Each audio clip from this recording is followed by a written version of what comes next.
When you picture Doctors Without Borders, what do you see? Do you picture someone who looks like me?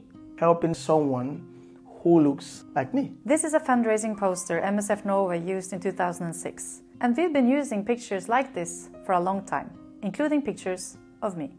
The problem is, we haven't always given you the whole picture. The full picture. Here, we even cropped out the parents of the boy, whose name is Ali Hamad. He's a real person, so that he looks even more alone and helpless. For years, we've used pictures like this to raise awareness, to raise money, to recruit staff.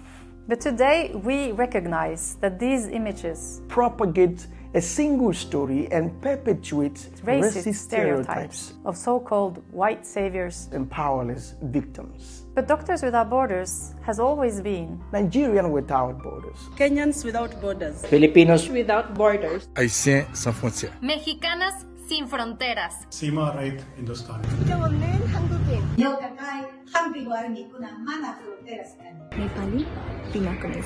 سوريون بلا حدود. We just haven't focused on them as much as we should have. So, you might not know that of all our colleagues around the world, the largest number are from South Sudan.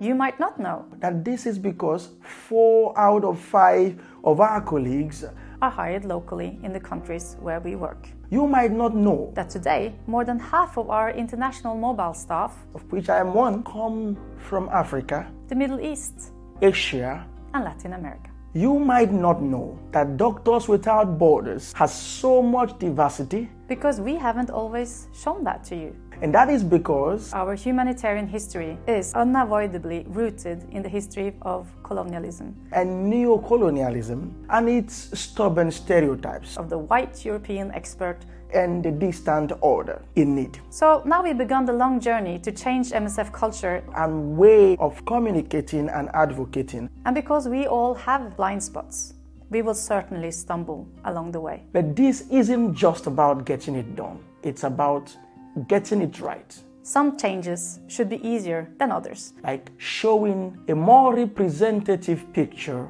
of who we really are, and where we are coming from. When we tell our story. Our whole story.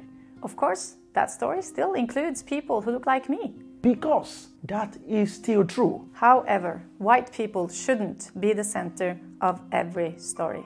Because that is not the whole story. And that's why we want to pass the mic to our colleagues around the world much more often. So that more people from our diverse workforce and the patients themselves can tell their own story with their own voice, from their own perspectives, and co-own the story. This is important. So now it's also up to you. Will you listen to them? We hope you do. Some say that fewer people will listen when the story isn't told by someone who looks like me.